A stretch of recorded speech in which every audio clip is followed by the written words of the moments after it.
I was standing alone at the Harmony Pines HOA block party, practicing the art of disappearing without actually leaving the mandatory community bonding event, when a woman in a green dress stepped into my quiet corner near the approved grill station and said, without letting her smile waver for the nosy neighbors circling like vultures, "Please pretend to be my boyfriend." Behind her, the HOA president, Karen, of course, watched her the way a parking enforcement drone watches an expired permit. This wasn't some party game. I set my plastic cup of watered-down lemonade down on the folding table draped in the regulation beige tablecloth, met her eyes, and said, "All right, tell me what you need. Before we dive in, tell me where you're watching from in the comments. And subscribe so you don't miss how one fake alliance at a block party became the truest stand against HOA nonsense I'd ever seen."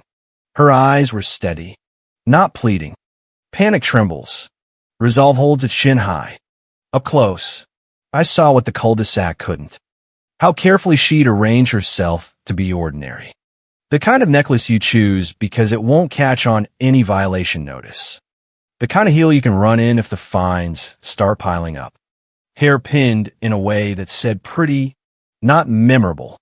The green of her dress was the kind you buy when you want to be festive without daring to violate the color scheme section 3.2 of the bylaws. "Elena," she said under her breath, keeping the smile for anyone looking. "Karen is here. She shouldn't be targeting me like this. She's watching me.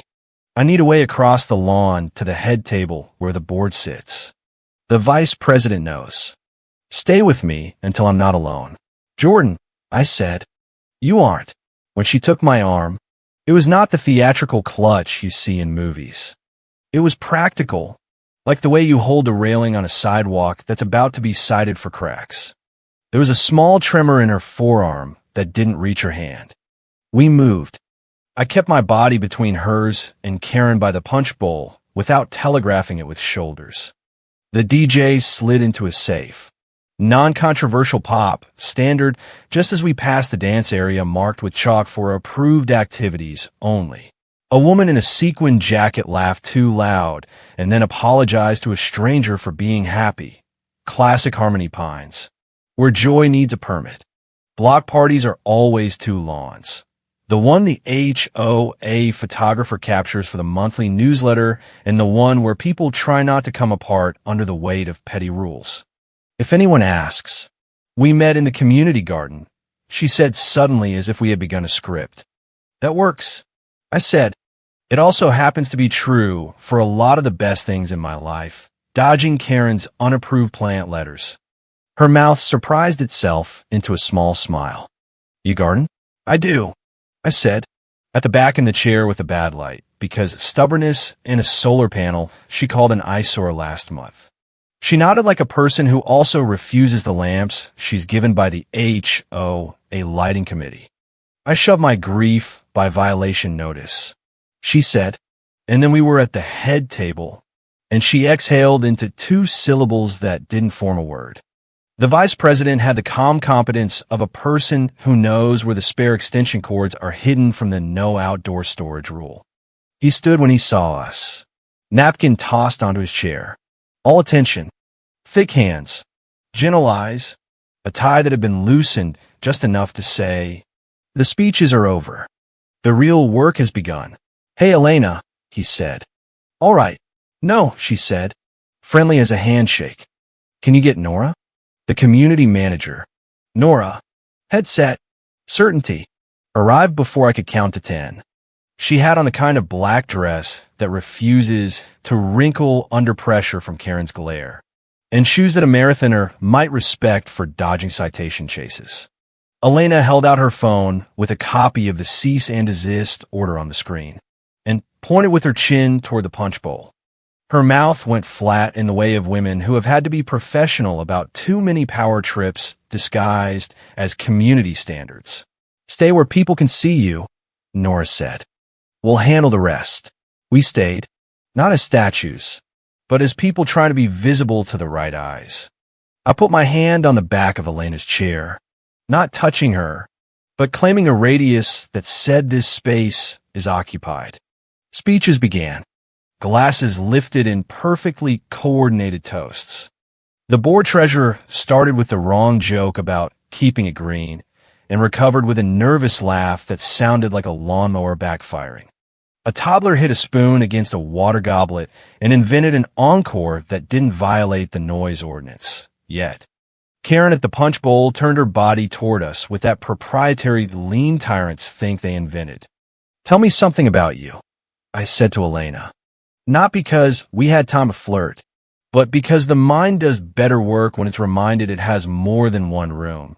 Like not just the HOA complaint room. "I audit financials for small businesses," she said. "Mostly helping people fight unfair fees. Kind of like HOA fines if I trust the narrator, which is rare." "You manage projects?" I said. "Calendars mostly. I try to make people arrive where they promised each other they'd be despite the changing rules." That's a beautiful way to describe a job most people complain about. She said, "Do you make space for exits?" "Always," I said. "Do you carry a paper map in your bag or just in your head?" "In my head." She said the bag is heavy enough with other things. Like a copy of a cease and desist. I said, and she didn't flinch because nothing I said could make it more true. Karen crossed the lawn during the second toast. She didn't bother to hide her approach. She wasn't the kind who understands that attention is a thing that can be used gently. She was the kind who believes every lawn is hers if she can see herself reflected in the HOA newsletter. Clean bob. Power blazer. Smile she'd practiced until it looked like neighborly concern from 10 feet away. "Elena," she said. The name came out polished on the edges like she'd been rehearsing it in the mirror while reviewing violation photos. She let her eyes fall on me and didn't bother to lift them to my face before deciding I wasn't worth including.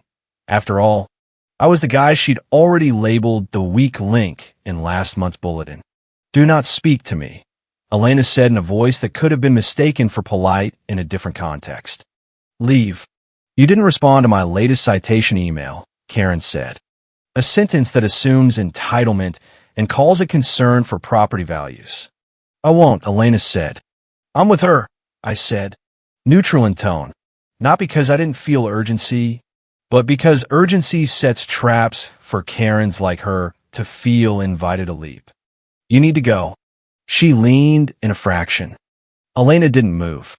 Before Karen could unleash whatever scripted lecture she'd been keeping in her clipboard, Nora was at her shoulder and a hired security guard was at her flank. "You're in violation of the board's resolution and the attorney's cease and desist directive," Nora said. She held out a printed copy like scripture. "If you don't leave now, we'll call the authorities and I'll be testifying with this in my hand." She nodded to the guard. "Marcus," according to the discreet name tag pinned to his lapel, and he shifted from background to wall. It was the kind of presence that doesn't threaten. It simply removes options. For a second, the entire block party slowed. Karen did the mental math. Embarrassment. Public record. How much she enjoyed being let go with a warning. She turned and left only after a last glance at Elena with a look that translated to "You've made me do this." She wanted Elena to carry the guilt. Elena didn't pick it up. Elena's shoulders dropped by a quarter inch. The sound at the head table, cutlery, forced laughter, came back into focus as if someone had eased the volume slider upward. Somewhere a cork popped at the wrong time and half the table startled. Everyone laughed and then laughed at having laughed. The vice president's wife dabbed her eyes with a napkin like a woman confessing to joy. "Thank you," Elena said to Nora. Then to me, "Quieter. Thank you. You don't have to say that," I said. "Let's stand where we can be interrupted by joy if it tries." She looked at me. "Do you talk like that on purpose?" she asked. Curious, not mocking. Only when the person I'm speaking to is listening. Otherwise, I keep it in my head with the grocery list and the list of Karen's violations I've been quietly documenting.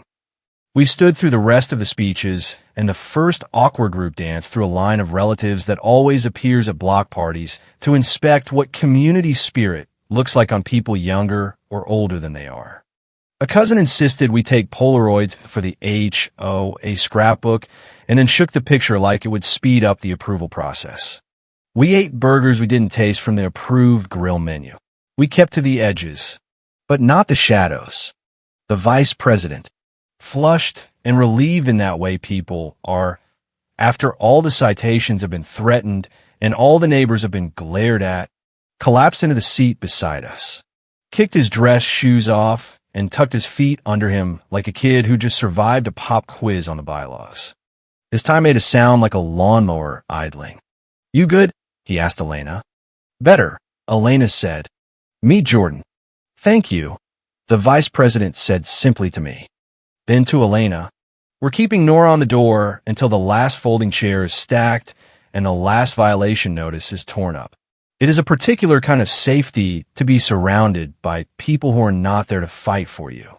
But to stand so, you don't have to, especially when the enemy wears a name tag that says president and carries a clipboard like a weapon." "Tell me one other true thing," I said, to keep Elena's mind in her body and not in the last 10 minutes of Karen's glare. "My mother used to flip a coin when she didn't know whether to pay the latest fine or fight it. Not to obey the coin, to learn which outcome made her heart sink while it was in the air. That's very useful," I said. "I build if-then statements for a living. It's the same thing without the poetry, except here the if is if Karen sends another email, and the then is forward to the attorney." "And you?" she asked. "My father taught carpentry, not just shop class, listening to wood. He believed in sanding as a form of attention. He used to say, 'A fence post is a promise.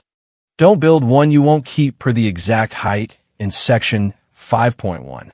We let that sit between us like a bowl we could drink from. A small child in a bow tie lost his balloon to the ceiling. An ant with a sturdy purse rescued it with an umbrella and the kind of authority only ants who've survived 3 HOA elections wield.'" Somewhere, Marcus laughed at something Nora said into her headset, surprised to find a moment of ease in the job of watching Karen's leave. We didn't touch. That felt important. We let our shoulders exist near each other like neighboring chairs that both knew the exact distance required by the no encroachment rule. The music shifted from careful to uncareful, from old songs to someone's Spotify playlist that miraculously hadn't been flagged yet. The lawn softened into the hour that always comes at block parties, the one where the kids fall asleep in lawn chairs and the adults take stock of their knees and their outstanding fines. Karen did pass by once more near the end, low and performative, as if proximity could be mistaken for permission. She didn't speak. She did that half smile that says, "I'm above this, and also I'm keeping score in the next newsletter." Marcus moved his body 2 inches and took that option away. She left for real then, the kind of leaving you see from a window and don't feel in the floor, except everyone felt it.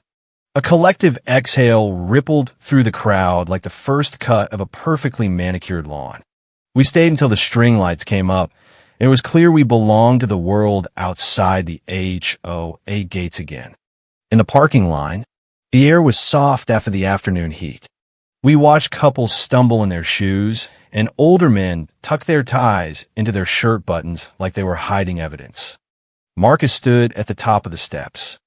He didn't look at us long, just long enough to send a message without making us carry it. "You can go." "Are you hungry?" I asked, because language runs out and the body needs instructions that don't come with fines.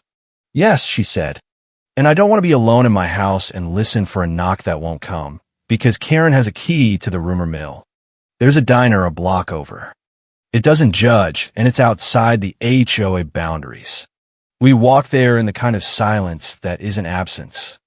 The suburb hummed like a refrigerator running on approved electricity.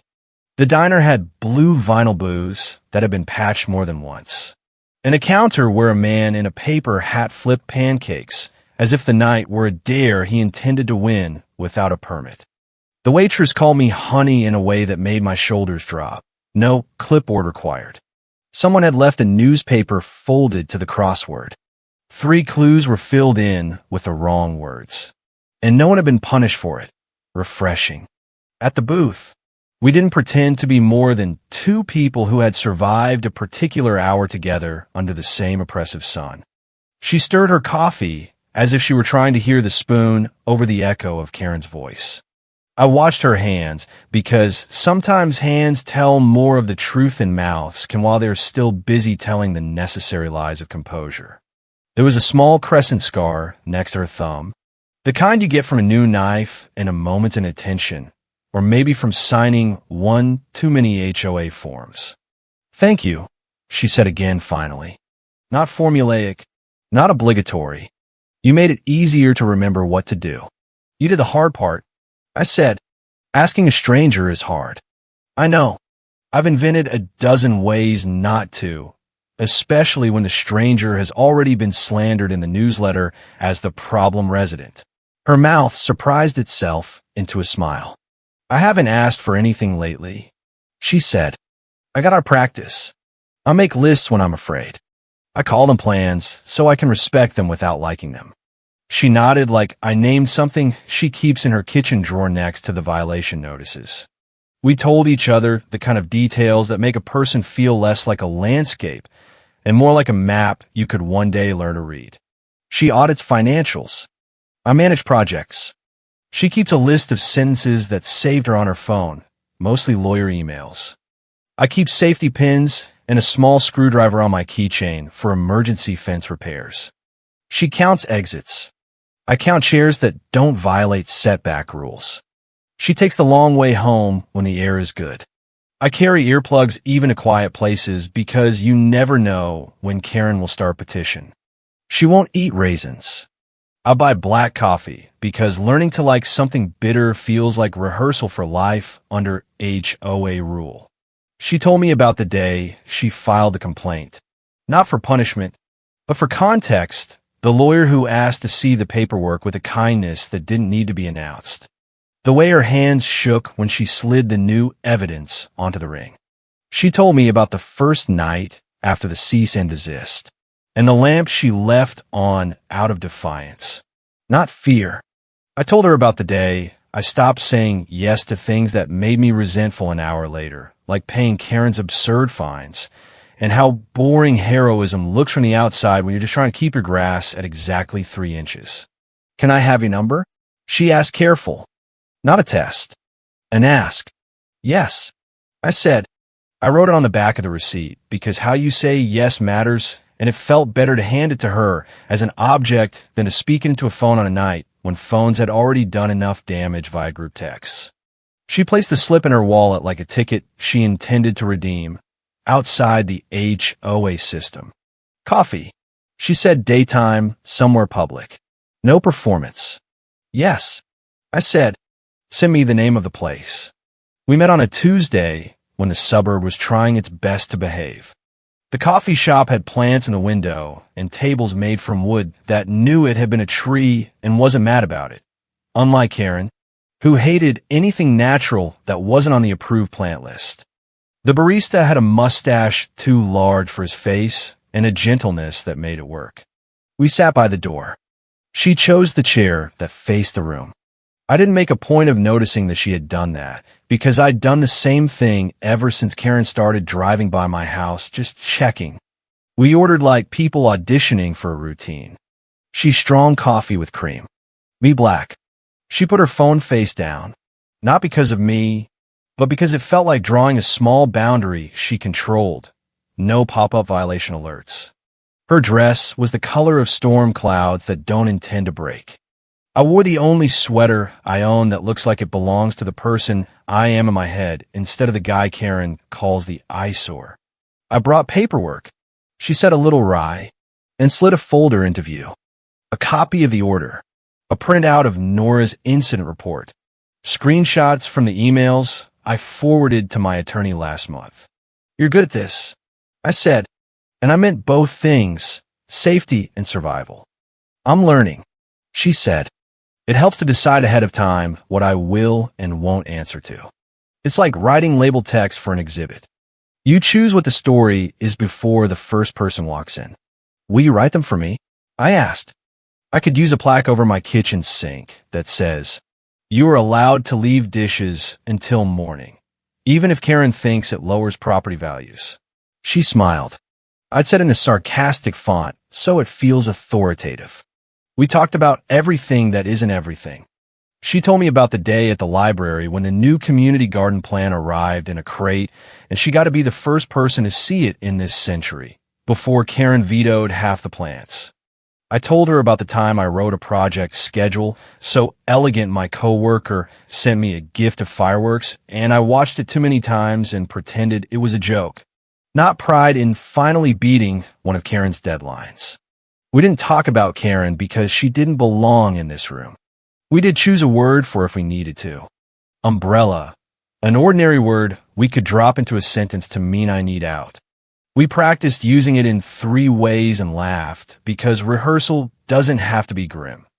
Even when the subject is surviving a woman who thinks her clipboard is a throne. I told her about my father again by accident. The way you do when someone points you toward the door you keep forgetting you can open. How he taught high school shop and called it teaching wood. Not just shop. How he had the students stand with their hands on the table and listen for the difference between cedar and pine with their palms. Attention is love, he used to say. Stand with intention. She told me about her mother and the coin. She'd flip it, she said, and in the moment it spun, she'd hear her own heart say, "Please let it be heads or tails," and then she'd know. "Have you flipped one lately?" I asked. "I did last week," she said. Heads was taking a new route to work to avoid Karen Street. Tails was going back to the old one to prove I could. It was tails. I took heads. I'm allowed to want ease. You are, I said, and watched the sentence make a small home in her face. Karen violated the order once more by email. We were at the farmer's market choosing tomatoes like we were auditioning them for the approved produce list when her phone buzzed on the table beside the peaches. She picked it up, blinked, and put it down again as if it were hot. She didn't open the message in front of me. She forwarded it to her attorney with fingers that didn't shake this time. Later, sitting on a bench under a tree that shed polite shade, perfectly compliant with the tree ordinance, she told me the gist. Language that pretends to be apology and is actually bait. I'm just concerned for the community. Elena, the board extended the directive. The president, maybe a mother, maybe just a person who has watched harm wear expensive blazers, was firm. The community manager sent their incident report. Paperwork did the work it's supposed to do when it's in the right hands. Nora, who by then we knew well enough to wave to in the neighborhood, ran into us at the market and said she keeps copies of the forms printed now because this suburb is full of lawns where residents deserve to know what the rules can do if they ask them to. She said it like she was announcing new menu items. We thanked her because gratitude should go somewhere. She shrugged like competence is just what you do between cups of coffee and counting compliance shares. We walk past the HOA office, sometimes on our way to somewhere we've decided we want to be. The receptionist nods the way good people do when they recognize residents they did not save, but kept a path clear for. We don't go in. There's no reason. On a day when the air smelled like rain and freshly mowed grass. Perfectly 3 inches, Karen caught my eye through the window and tipped her head in that fake polite way. Later, I realized the gesture had been a warning. We've built a routine that is either small or profound, depending on how long you've been waiting for ordinary coffee on Tuesdays. A walk on Fridays if the weather behaves. If it rains, we go anyway and decide whether to hold the umbrella or our own heads high against the next newsletter. Elena texts me photos of lines she finds in the books she's auditing. Sentences where strangers rescue each other without fanfare or fines. I send her screenshots of my calendar when the blocks are too full of HOA compliance deadlines, and she tells me which ones to delete and still be a person. Elena laughs more readily now. Not everything. Not to please. She has let some light back where she could, light that doesn't need HOA approval. The first time she reached for my hand in a crowd at the next community event, I felt the exact amount of pressure she used and matched it. We walked like that for 2 blocks, and I did not mistake it for ownership. I let it be what it was: 2 people moving through a world that asks too much, making it ask a little less, one cease and desist at a time. She wears a different necklace now. Still ordinary, but one that catches the light and throws it back without apology or a violation sticker. We have not made a ceremony out of naming what we are. Some things don't need names to be real, but we have our words: umbrella, home, heads, hinge. We keep them in our pockets like coins that mean more than the HOA thinks they're worth. When you imagine a story like this, you want the heroics to be the point. They're not. The point is simple.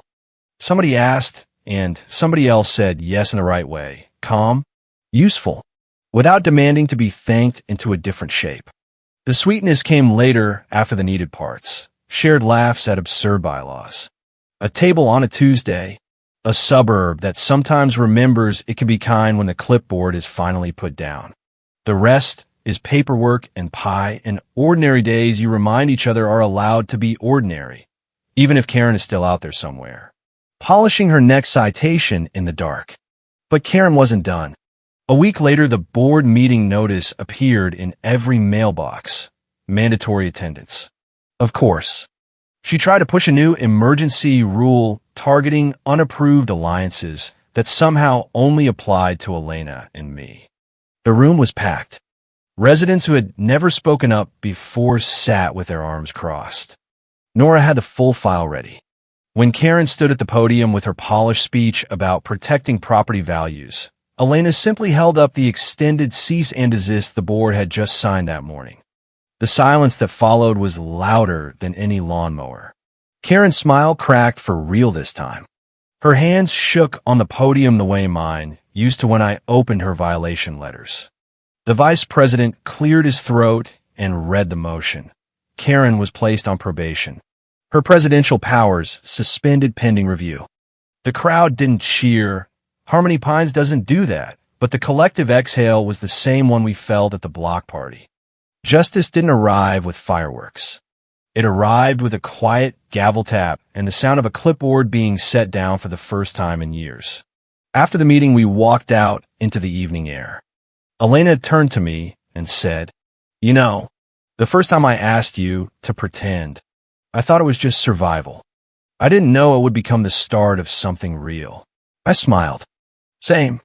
I was the guy everyone believed Karen about, the quiet troublemaker with the wrong solar panels.